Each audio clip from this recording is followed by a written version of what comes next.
Hey, everybody. Welcome to episode number 190 of the Debt Free Dad podcast. Today, I'm so excited to welcome Hilary Morse to the podcast. Now, Hilary joined Roots in early June of 2023. In just the last 90 days or so, she has made some incredible progress, saving and paying off a good amount of money just in 90 days. And I'm going to let her share what she's been able to do because she's earned every single one of those dollars that she has saved and paid off. And Hilary is here today to share her journey early on, what changes she's been able to make to get these kinds of results. And for all of you guys out there, I really wanted Hilary to come in and share, just because in 90 days, what she's been able to change. So if you're out there, you don't have the motivation, you're feeling defeated, you're feeling stressed about your finances, this is someone who has faced it. This is someone who's practicing a lot of things that we talk about on the show. And she's proof that the stuff that we are talking about really does work. I'm excited to have her on to encourage all of you guys. Stay tuned. You're listening to the Debt Free Dad podcast with Brad Nelson. Brad and his co-hosts experience the anxiety of living paycheck to paycheck before learning the fundamentals of financial security. They are now on a mission to empower regular people to pay off their debt for good and enjoy happier, less stressful lives. Keep listening for inspirational interviews, tips, tricks, and practical advice to gain financial freedom.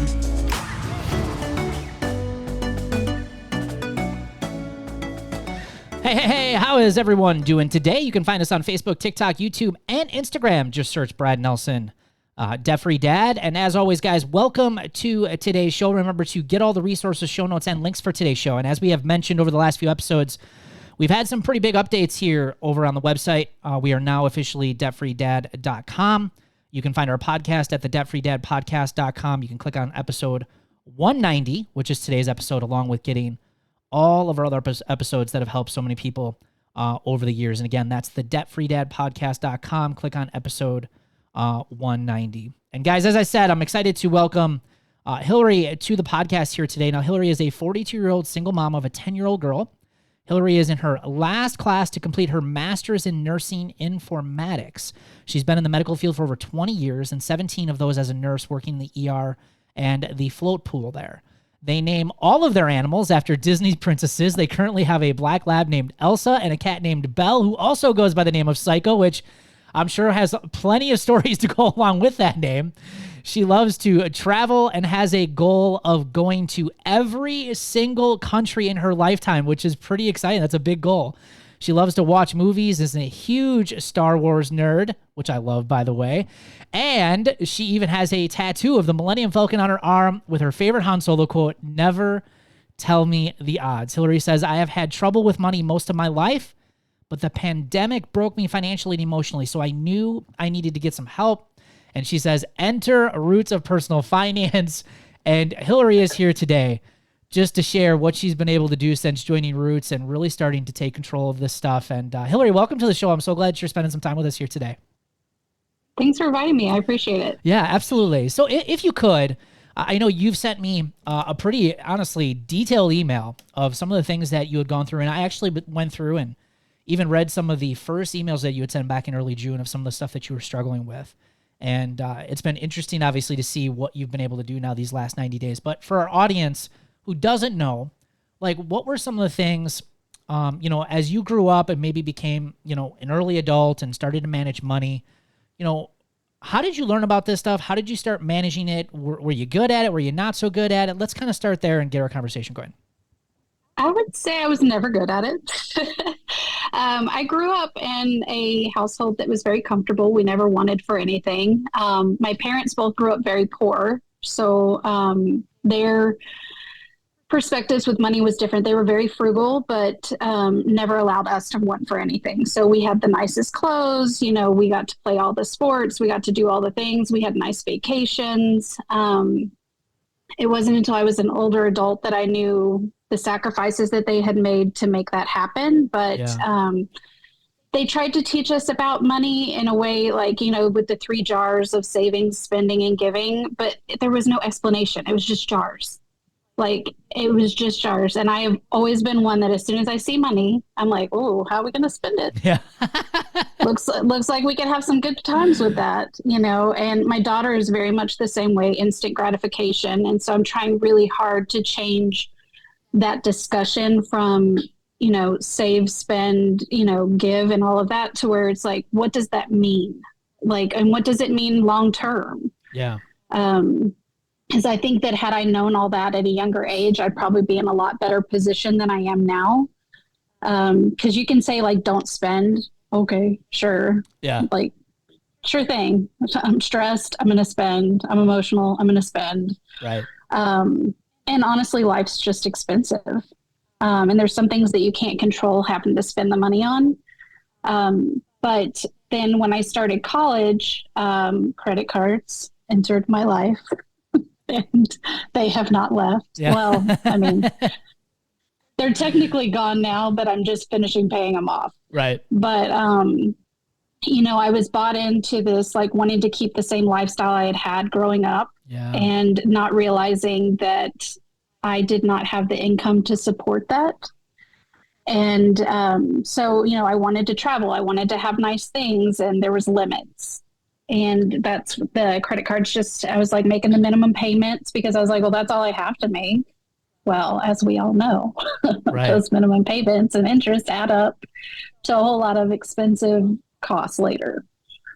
Yeah. And so it just kind of continued, and then payday loans later on in life, because I was not able to pay my electric bill or something else. And those payday loans are awful. Oh. And once you start on them, you can't get off. It is the vicious cycle. So many people struggle with them. Yep. Yeah, it's a very easy. I shouldn't say it's easy. It's actually hard, and it hurts your ego to take a payday loan out. But at the same time, you're like, if I don't take this out, I'm not going to be able to pay my electric bill, and I'm not going to have power in Texas where it's triple digit heat. Right. Like, right. It's not an option. Right. Could I have made better decisions prior to needing that payday loan? Probably. Sure. But, by the point that you realize that you're in trouble, it's too late. Yeah. Yeah. It's interesting. But, I like. So it's I like, just stressful. Yeah, I like that you brought up the whole. And it doesn't matter how you grow up. I mean, I've worked with a lot of people, coached a lot of people. How you grow up, whether you grow up in a more affluent lifestyle, or you grow up in a more frugal, or you grow up maybe even a more, let's say, less fortunate, or maybe, let's say, you can use the word poor, like a poor household. Mm-hmm. It's interesting how you take that experience though, and that you bring that over into adulthood. I would say the same thing. My parents definitely weren't well off, but we never went without as kids. We mm-hmm. always had the things that we needed, and my parents too. Like, they taught us a little bit about money and personal finance, mostly just save, but also credit score kind of stuff. And when I got to be an adult, though, it was interesting. It connected with me what you just said, because by the time I was in my mid to late 20s, from a material standpoint, I matched my parents' lifestyle, and they were in their 50s. And it was interesting that I did it as fast as I did because of that comfort level of how I was raised and how I grew up as a kid. And I wanted to maintain that lifestyle too, but I didn't do it over like a 30-year period. I did it over like a 5 or 6 year period. And if you know anything about how to do that, you do it with a lot of debt, right? Yeah, exactly. So it's easy to look good. It's easy to have that kind of stuff at a young age, even in your 20s and even early 30s. But obviously today it's a little bit different with the housing market, the way that it is. But, back when I was in my 20s, and, we're both kind of about the same age, I felt for the same thing. For that. So that definitely resonated with me a lot. Well, and I think there was a lot of like social pressure to like, oh, well, you're an adult now, you're married, you have a career, you have a child, like you should have X, Y, Z. Sure. And then it becomes like this crippling pressure to perform to other people's standards, which now I could care less. But at the time, when I took all this stuff on, it's because I did care. I did care what people thought of me, and I did care where I lived and, what school my child went to, not because of the education. And I mean, yes, also because of that, but also like, what amenities did that school offer, and all these things that really don't matter. Right. Yeah. But they really don't. When you're struggling, it doesn't matter. Yeah.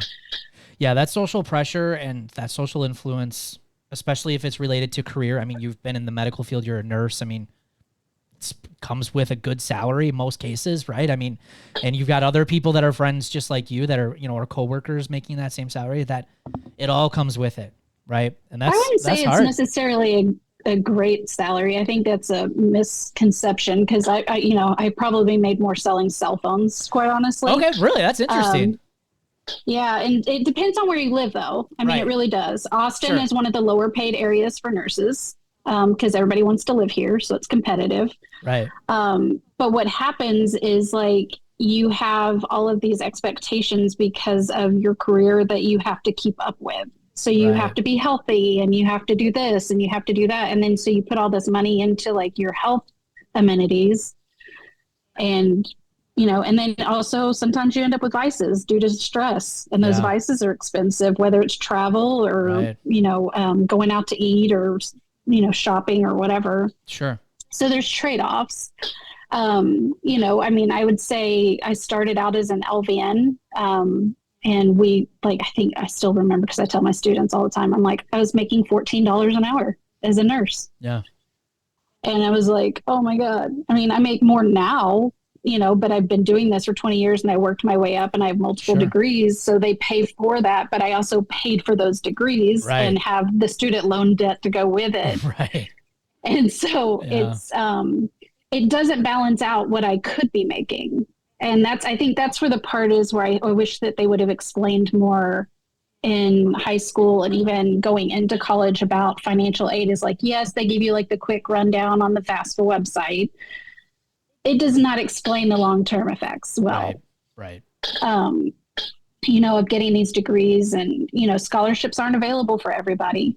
They really aren't. Right. I applied for hundreds and thousands of scholarships, and I got a total of $7,000 in my 12 years of college. Wow.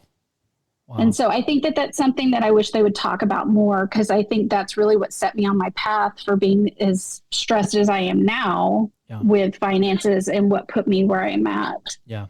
Yeah, I would definitely agree. If you are a parent of a kid that's going to certainly go to school, I mean, I think as parents, we need to take the responsibility of educating our kids, because the schools aren't, and right. the system isn't.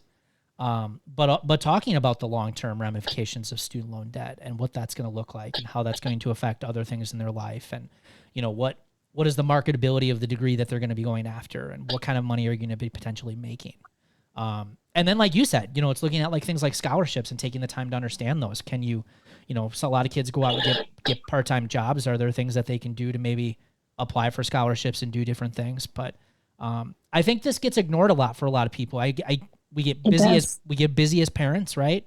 And I think even as parents, sometimes it's hard for us to kind of understand where do we even figure this out? Where do we look, right? And then what we tend to do is look at the system, and the system's not very good at educating us to begin with.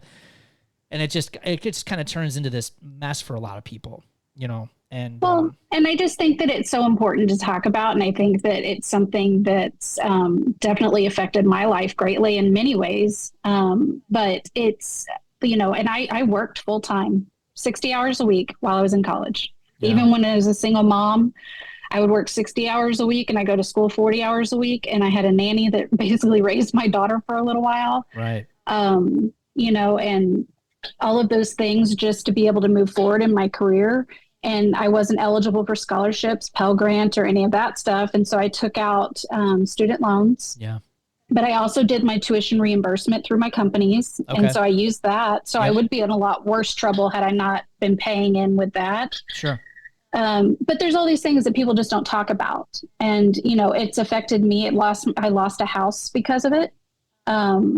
Like I was 10 days away from closing, and they pulled out. I mean, it was also a little shady, but they pulled out stating it was because of my student loans that I had fully disclosed the entire loan process. Yeah. But now all of a sudden it was an issue. Right. And so I lost a home over it. And so I think it's something that people need to pay more attention to. Right. Because it does create challenges later. And it also creates challenges when you're looking at your credit and your credit worthiness. They look at all of it. Right. Yeah, absolutely. So you joined Roots here in early June. Can you you mentioned the pandemic and how that kind of financially broke you. You struggled through that. Can you maybe talk us through that? Like what were you dealing with there, and what kind of got you to the point where I need to get help. I need to do something about this. So I got divorced at the beginning of the pandemic. Not the greatest time. but it was fine. It needed to happen. Yeah. I had to move into an apartment that was more expensive than my mortgage. My mortgage of my beautiful home that I designed and loved. And so it was a bit of a bitter pill to swallow. Yeah, And I had to that's move tough. inside unseen because COVID, you couldn't look at it. You just had to move in. Yeah. And so I moved in. I was a nurse. I was patient facing at the time. And so I had to go to work. Yeah. There was not an option. Well, my daughter's school was closed down. Her daycare was closed down, which meant that the only daycares that were open cost me $2,200 a month. I didn't get any extra income to go to work. Right. I didn't get any of that. Yeah. And I wasn't eligible for the stipend that everybody else got because my income with my ex-husband was too high. So we got no stipend, no nothing with that. And $2,200 a month when you're only making $4,000 is tough. like, you can't do it. Yeah. I mean, there was no food in the grocery stores when I got off work. Right. So I went hungry a lot. And made sure that my daughter had at least like ramen or mac and cheese to eat because that's what she liked anyways. Yeah. Yeah, those fast food joints weren't open, but like all of that added on costs that you don't think about. Right. Yeah, that's tough. So it was challenging. Yeah. So what types of struggles did obviously bring on? Did you start getting behind on bills? Did you start like how did you make all that work? So it was a lot. So I took out a loan. Okay. To help cover costs, and it's like through it's kind of shady, but it's actually it saved my life. So I was like, whatever, I'll take the hit now. But I took out this loan with this company, and the monthly payments were fine. I could do it, and it paid off some of my other debt, but gave me a cushion to pay childcare for like 6 months. Gotcha. Okay. So that because I knew that the pandemic wasn't ending anytime soon. Right. And so I was like, I need this help while I'm kind of getting settled after my divorce and everything. So I took out that loan. Things had already started kind of like getting like almost behind, like where you're like, okay, can I pay this? Yeah. Is it going to overdraft my account? I don't know. And then about 3 months later, so my health got worse. I got COVID. I have 3 autoimmune disorders. Oh my goodness. Wow. And so my medications were several thousand a month. Wow. My insurance covered some of it, but not a lot. So I had to rely on coupons and things like that to cover the extra. Right. But stress and autoimmune disorders don't go well together. Yep. Mm-hmm. And then when I got COVID, it made my asthma worse and I couldn't breathe. So I was in the ER a few times. Yeah. They wanted to admit me and I said, I can't because I have nobody to watch my child. So please just give me the medication. I'm a nurse. I will watch my O2 sats. I'll do my neb treatments. I promise. And I lived across the street from the ER. So It was fine. Right. But then I had an ER bill, and then I had my x-ray bills, my follow-ups with my PCPs. I had, medication bills, all of those things that just kept on adding on and adding on. And I had my daughter in therapy, which was $160 an hour once a week. Yeah. And she needed it. So you have to do that. And it's like, it just stacked. And then by I guess it was like 2021, when I lost the house that I was building, I had to find a place to live last minute, which meant I didn't have a lot of time to find a good deal. It ended up being a okay place to live, and it was a good price, and everything was fine, but I lost my deposit, and I had to pay fines to move out of my apartment. So then it was like, but as you can see, it snowballed all the way through. Yep. And then I was getting back on track. Everything was getting a little bit better. And then my landlord decided he was taking the house back. Ugh. And I had to move out of that house into my now apartment, which is $500 more a month than I was paying. Wow. And so it just it was like, one after another. And so that move happened in April. And that's when I was like, okay, I need help. Right. And I'd been listening to the podcast, but I hadn't pulled the trigger on joining Roots. Yeah. Just because the cost, I was like, I didn't have it. But then I have a side gig and I'd gotten a little extra money and I was like, okay, we're doing this.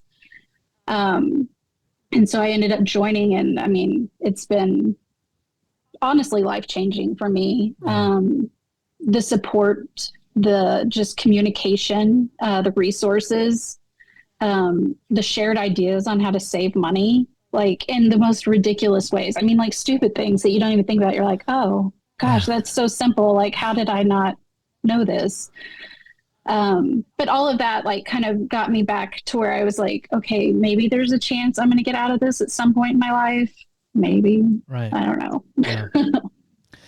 So when you first joined, and maybe you can share, because there's a lot of people who are listening to this who are just like you, and maybe, we all have different stories, different ways we get here, but a lot of us deal with a lot of the same types of stress. I mean, here you are, you have, things are okay, and then the pandemic hits, and it's kind of like a house of cards, what you're describing, and that's what happens to a lot of us. Yeah. It's, it's like things are good, but it's also, we're one event away in a lot of cases from just everything falling apart very quickly. And that's what happened. Absolutely. To you. It's what happened. And, here you are, you're going to finally do something about it. So when you first started joining Roots, can you share, like, what were some of the things that made the biggest difference for you in these last 90 days, do you think? Was it budgeting? Was it saving? You mentioned, the support that you get in the program and stuff like that, which are all great things. But, from an action item standpoint, what things did you physically do that someone else who's listening to this right now could start doing today to start making some better progress, do you think? I would say I took a hard look at myself.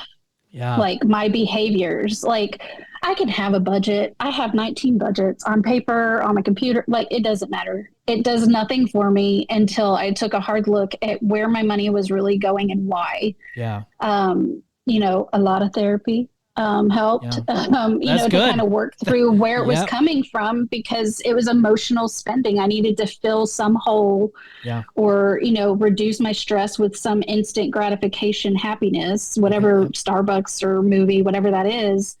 But the behaviors was the biggest thing for me. And then I also took a look around my house at what my behaviors had caused, and was living in this much smaller space with way too much stuff, and was like, how can I get rid of this stuff? Like, okay, well, let's go on Facebook Marketplace. Let's go on OfferUp. Let's go on all these things, and started selling off all the excess, which is how I made a large portion of the dent in my debt, but also in my sanity. Because God, I mean, stuff was just stacked everywhere. But that gets you extra income,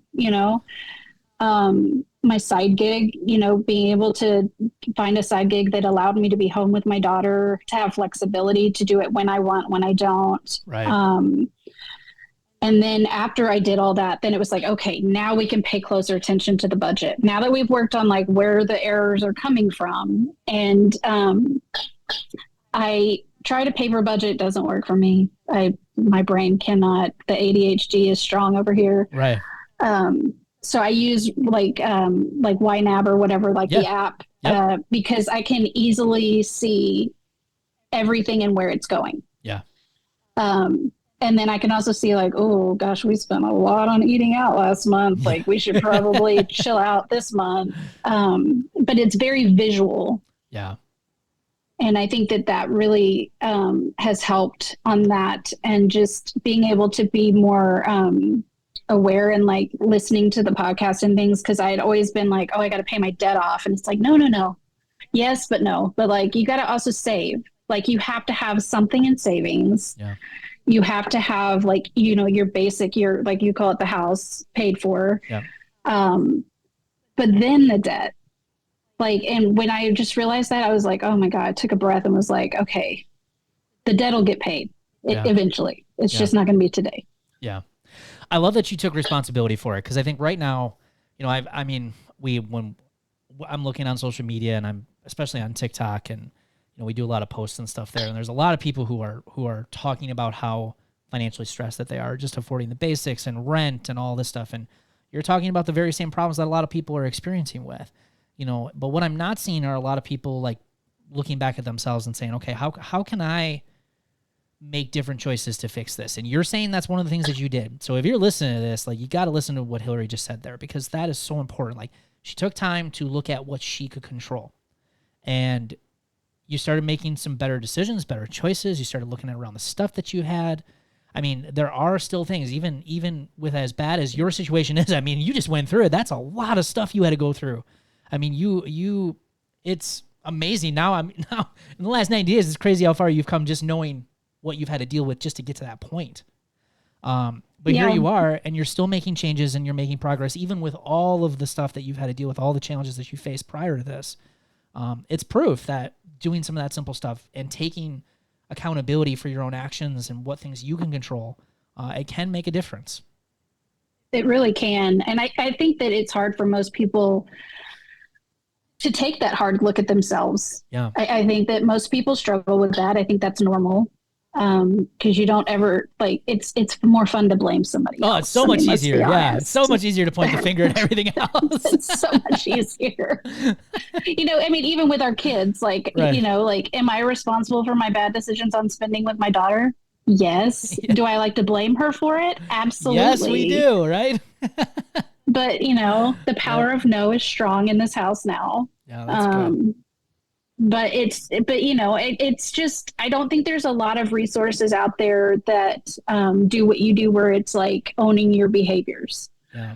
Like, it's not you're a bad person. Yeah. It's you made a decision. That was then. This is now. How are you going to change it? Yeah. Instead of like some of the popular debt sites that are like, you're the devil because you do all these things. Yeah, no, right. I was just trying to live my life. Yep. Yep. We all go into debt. I think that's something that's important. Yeah, absolutely it is. I think that there's a lot of people that, including myself, we beat ourselves up. Like, we feel like we're the worst, and at the end of the day, I haven't met or coached anybody who's intentionally just destroyed their financial life. We all go into debt with the best of intentions. It's not like we go into debt to purposely cause just a huge amount of stress in our life. But life has a funny way of not working out perfectly like we thought it would. Sure. It's funny, we go in and do some of these deals. We buy a car, we buy furniture for 90 days, same as cash. And we're like, we promise we're going to pay it off. And then all of a sudden something comes up and we can't pay it off. And then the next thing happens. Very much like your story, Hilary. Like you just said, it all kind of was just like one thing after another, it seemed. And before you know it, things were just in a really bad spot. Like, who would have thought the pandemic was going to happen? Exactly. I'm a nurse, and I would have never thought in a million years that we would have had a 3-year pandemic. Right.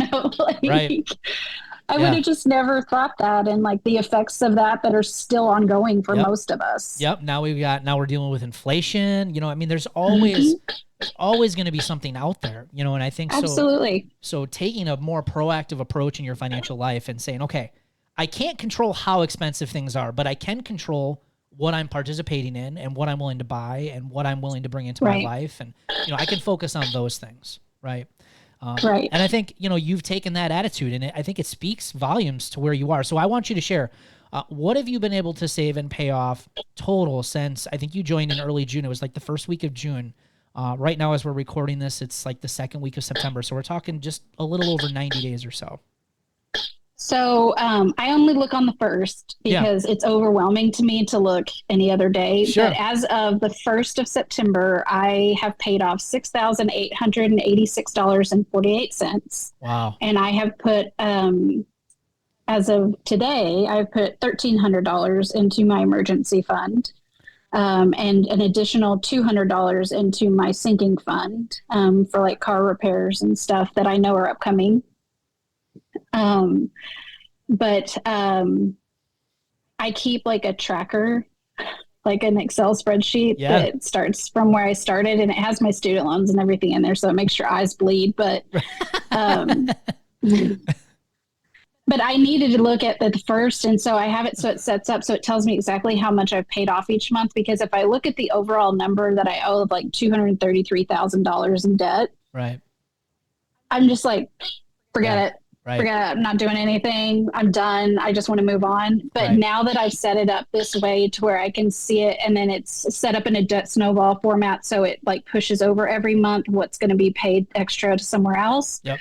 And it tells me what my monthly payments are currently, like how much I'm paying in credit cards and loans. And then each month it tells me what the difference is, so that I can see like, oh my God, I could like go to Europe for 3 months on what I'm paying in freaking interest. Yeah.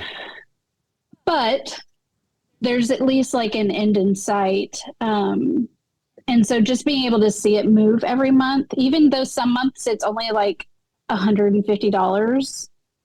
Yeah. Like I think last month it only moved like it wasn't $150, it was more than that, but because I've been doing my side gig more. Yeah. But like, even if it's a smaller number, at least if I can see the progression, Yep. I'm like, okay, I am actually making progress. I know Yeah. it doesn't feel like it because I'm still making these monthly payments, but like I am absolutely moving forward. Yeah. So there's so much good stuff in what you just said. The first thing I want to just say is saving and paying off over $8,000 in 90 days as a single mom is just an incredible feat. I mean, that's huge. I mean, you have had to take some massive action, sell some things, do some things different, and you've done that. And would you have ever believed like in 90 days you'd make that kind of progress? No, I would have laughed. Yeah. I would have said, you're crazy. Right. There's no way, right? But here you are. Can you share a little bit about how you feel now?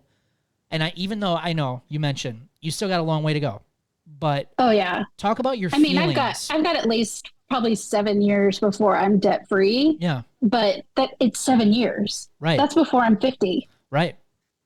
Love it. That's before I'm 50. Before You know you're what 50. I mean? Like, I think I'm a lot more hopeful Yeah. than I have been previously because prior to starting to pay down this debt, I felt depressed and I felt like a loser. And like, I have friends that have done really well for themselves and have really nice lives and second and third homes and, all these things. And like, here I am in my crappy apartment that me and my daughter hate. And I was like, but no, this is a stopping point. This is a stopping point. This is to get us back on track. This was a place we have a roof over our heads, all this stuff. And I'm going to be able to take this. And next year, when my lease is up, we will move into a townhome so that we have more space, more comfort. And I still will be saving money and paying off debt. Yeah. And then by the time I'm 50, I will hopefully be done. Yeah. And not have to worry about this anymore. Cause I mean, God bless. Right now I'm paying, let's see, $3,100 a month in debt payments. Yeah. Wow. $3,100 a month. Right. And think about it. Like if you do this before 50, a lot of people don't do this. So if you're listening to this, go do this. Just like Hilary just said, total up how much you got going out in debt every single month. And then imagine and leave out your mortgage. Let's just leave that out. But if you got rent or mortgage, leave that out. Mm-hmm. All right. Let's total up everything else though. And then just imagine not having that and then saying, what could I do with that money to better my life and reach the goals that I have? $3,100 a month for you, Hilary, is going to be huge. And you're right. 7 years seems like it's going to be massive. It's going to be, but in 7 years, like you're going to do it before you're 50. That means you've got almost nearly 15, maybe 17 years before you can officially retire to have that extra money every single month. That's going to make a huge difference. And this isn't even taking into account what I'm putting into my retirement because I do that automatically through my paycheck. Like this is just debt. Yeah. And so like I am still saving money in my retirement, a decent amount every month. I contribute as much as I can to get them to match. Yep. So like that on top of paying all this off and being able to put more and more money towards my investments and savings is really going to put me in such a good position because what my current job is, I do case management and I work with the elderly population and I get to see what happens if you're not prepared. Right. And that's not necessarily like not prepared by choice, but like life happened and you were unprepared. A spouse passed away or, your home burned down, I mean, like anything can happen, but because they didn't have backup plans and they had debt going into these issues, now here they are in their 70s, 80s struggling and being reliant upon others, generosity and charity to be able to afford food. Yeah.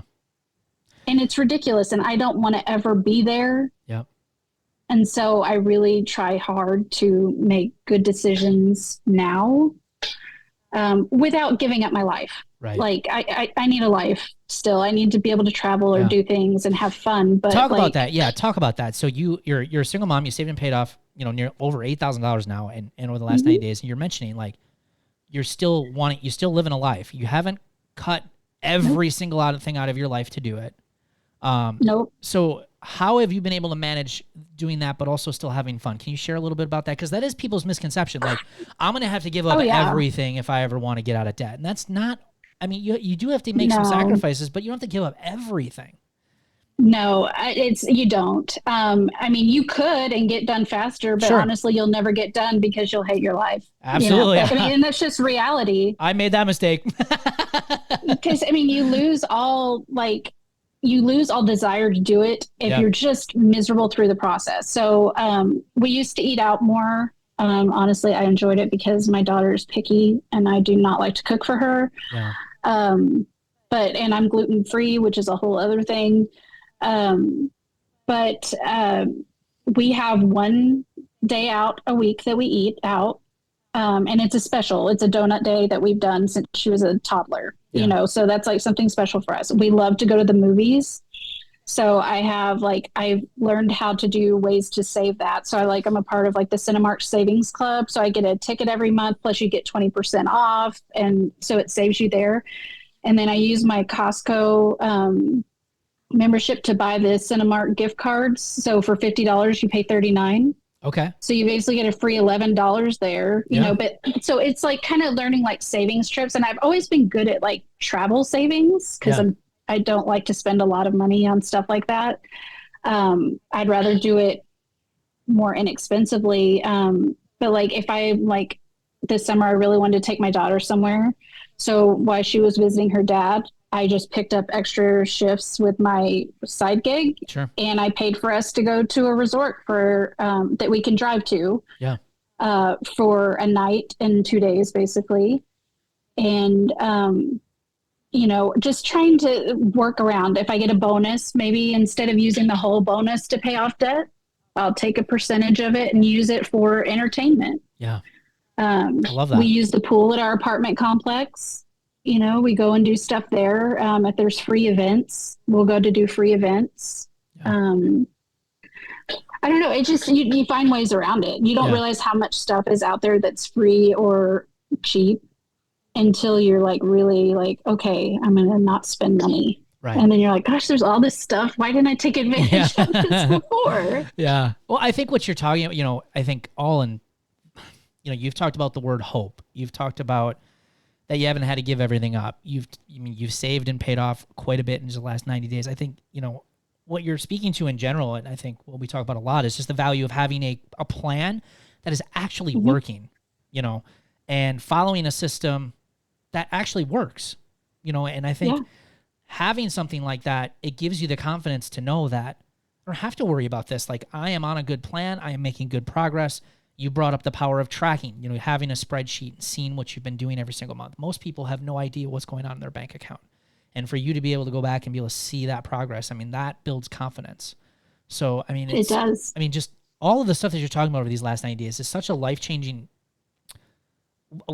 changes that you're making. And it makes just such a bigger impact on just your overall feeling on your finances. Even when you're saying like you do, I've got a long way to go, but I feel hopeful that I'm going to get there. It's amazing. Yeah. And it's not something that I ever thought that I would feel, quite honestly. I just figured, especially my student loans debts, I'm like, that's going to the grave. Right. Yeah. 130,000, that's going to the grave. Yeah. But now I can see, actually, it doesn't have to. Right.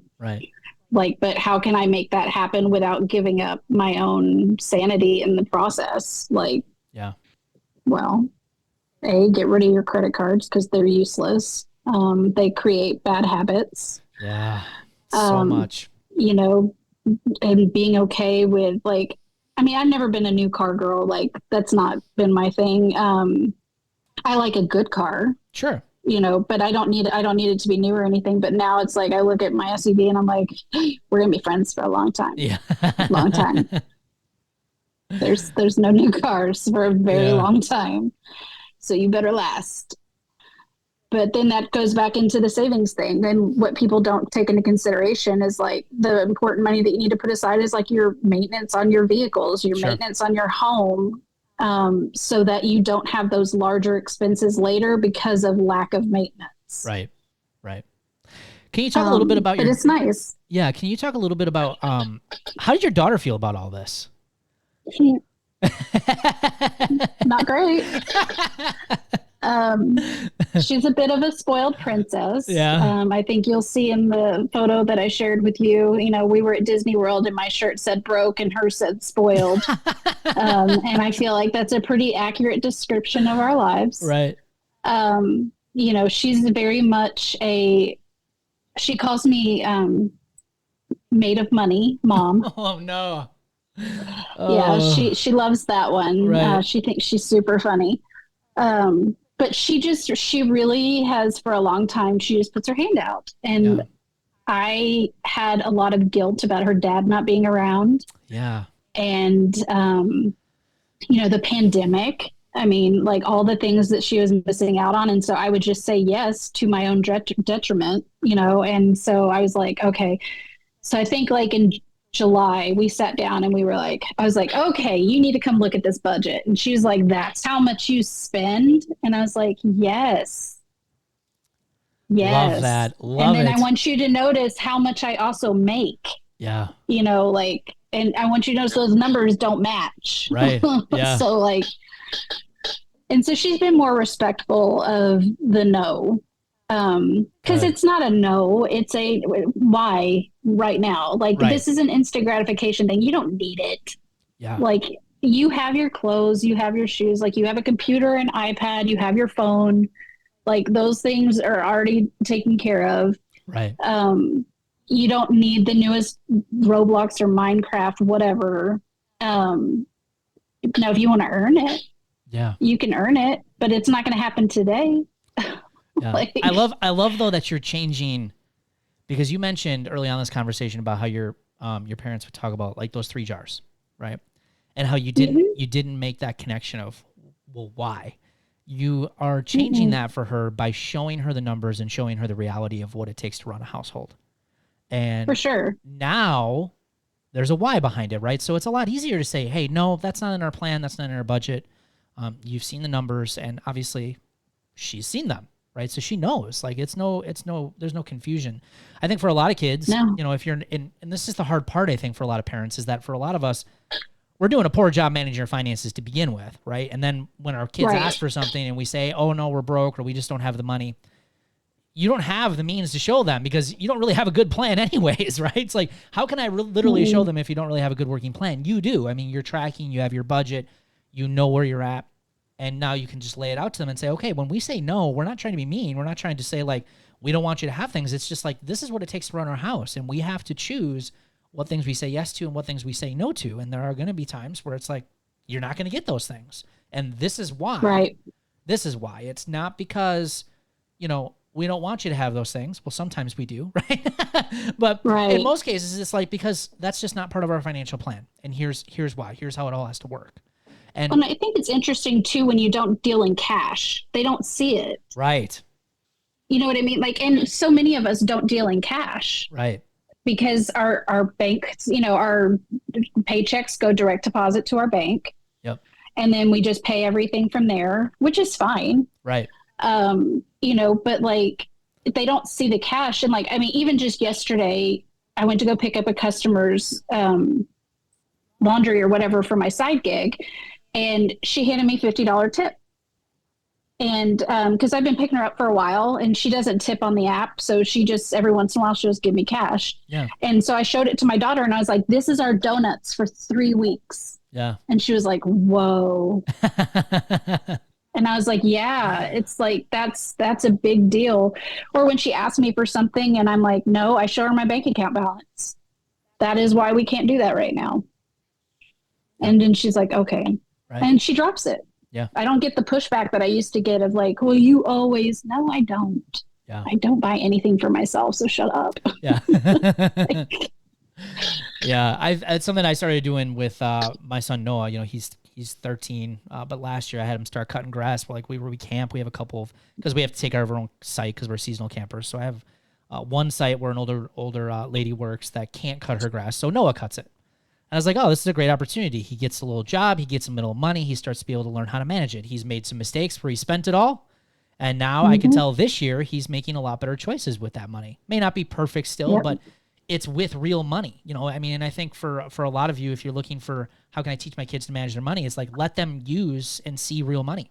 Let them spend real money, and let them see like when the money is gone, like there's no more spending. You know, and have them give that experience, have them waste it. You know, I mean, all of those things are okay at a young age, and I think giving your kids that opportunity and getting them involved in the conversation, I think are all good things. This goes back to when I was a kid, money still was, and I think it still is for a lot of people, very taboo and kind of shameful topic for a lot of people. You don't talk about it. We don't talk about how much money we make. We're not going to talk about where we're at financially. And I just think from a family standpoint, you're not doing your kids any favors by not sharing any of this stuff, because they're going to have to learn it. And if you don't teach them, the schools aren't necessarily doing a good job to teach them. The financial industry is going to teach them, and that's going to teach them to go right into debt. And that's why we really need to work with them. So I'm glad you're taking those steps, but she's seeing you also take responsibility for the challenges that you guys have faced, and you are taking some pretty awesome action right now. So that's really, really cool. Yeah, it's exciting, and I'm really hopeful that with her seeing what I'm doing, that she said the other day, I'm never going to have credit cards, and I was like, I swear, I hope that's true, but yeah. I know that it's probably not, but everybody makes that mistake at some point. But I'm hoping that at least she sees, because she's getting older and she's more understanding of this stuff, that she can see the damage it's done for me. Yeah. And not make those same bad decisions. Right. And so I'm hopeful that, just because what they see does more than what we tell them. Right. Oh, absolutely. Actions speak louder than words. There's no question. Yep. And I think that's the best lesson you're giving her right now is she's going to learn a lot just by watching you now and manage your finances different, feeling better. I mean, what better example can you have? I mean, that's pretty incredible. My last question for you is, let's say you were just starting over again. You're on the fence, you haven't started yet. What would you say to someone who's in the same position that you were just 90 days ago? Maybe, whether it's joining Roots or just getting started with something, like, based on where you're at today, what kind of advice would you give them knowing what you know now? It hurts no matter when you start. Oh my gosh, yes. Oh my gosh, yes. That's it does. It hurts no matter when you start. Yep. But the sooner you start, the sooner you'll be successful. Yeah. And there's no measure of success in this. It's not about how much you pay off or how quickly you pay it off. It's about what you do to make your life less stressful. And more manageable. The goal, of course, is to be debt free. Everybody wants to be debt free, but it's not going to be the same. It's going to take me a lot longer than it's going to take other people, but it's because I had a different life. Yeah. That's just, no two lives are the same, and comparison is not going to help you. But the sooner that you just pull the trigger and get involved, even if it's just listening to the podcast or, being a part of the free groups, I gained a lot of information just from that alone. Right. But, and I find that, most people, once they get in those groups, if they're really serious about getting debt free, they tend to join Roots. Yeah. Because they see the benefit. They see the community. They see the changes that open up for them. Yeah. But it's just no need to sit on that fence. Just jump on off. Yeah. Hilary, I just want to say congratulations to you. You've come so far. I'm proud of you. Thank you. For taking responsibility and doing this stuff. It's a lot of hard work, and you're right. It's going to hurt. It's going to hurt. And to see you do that, it's pretty incredible. And for those of you who are listening to this, Hilary's absolutely correct. You have to get started. None of this information, this podcast, the free workshop that we have, Roots, anything that we're doing here at Debt Free Dad, heck, anything even outside of Debt Free Dad, if you read a personal finance book, if you're not willing to put in the work, none of it's going to matter, right? You do have to put in the work. You do have to feel a little bit of that pain. And if you're willing to, you can be in the same position like Hilary here, just 90 days, saving and paying off over $8,000. So just incredible job. I'm really, really excited for you. Thank you. I appreciate that. Absolutely. Thanks for being on.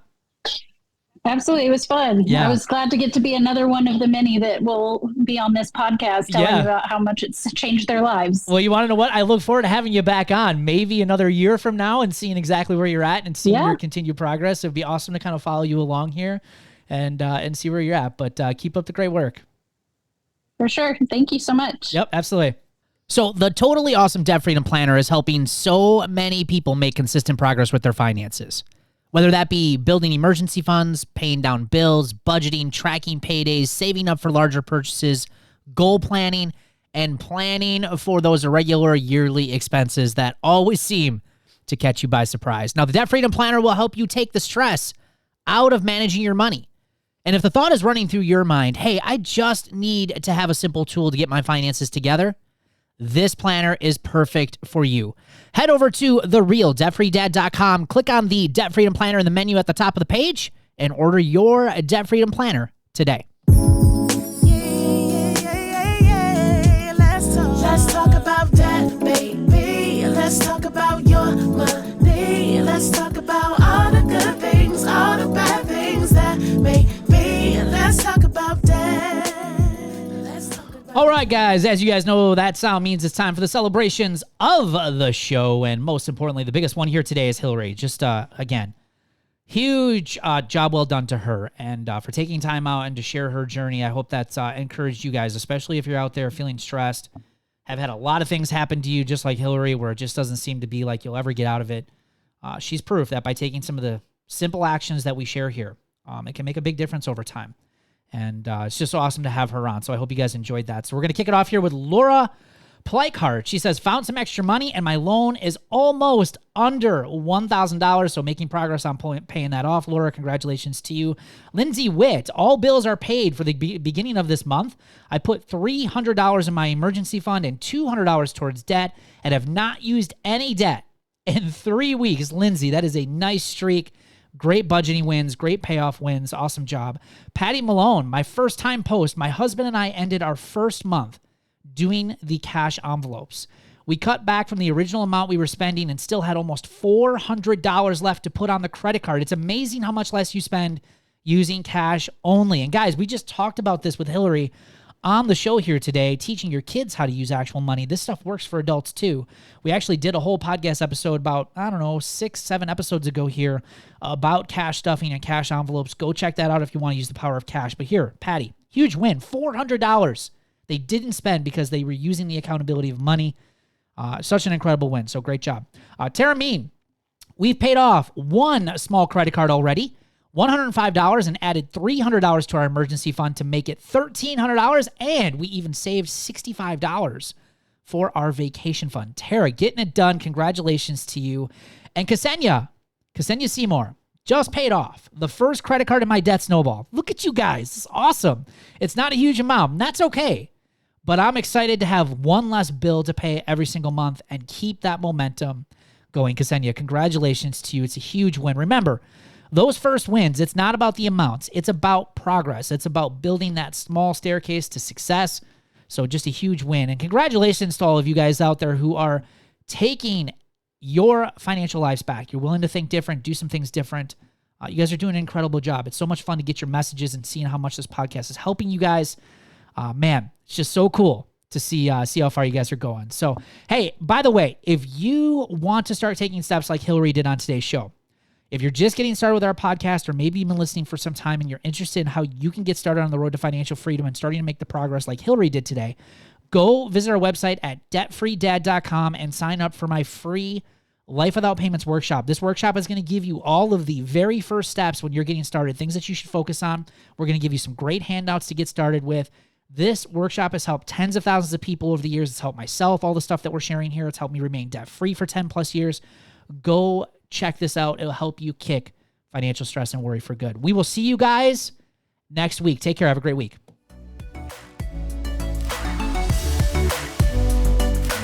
Thanks for listening to the Debt Free Dad podcast. Connect with us on Facebook, TikTok, YouTube, and Instagram at Brad Nelson Debt Free Dad. If you found value in today's episode, please leave a rating and review. We so appreciate it. For resources, show notes, and links mentioned in today's show, visit balancedsense.com. That's balancedsense.com. Catch you next week.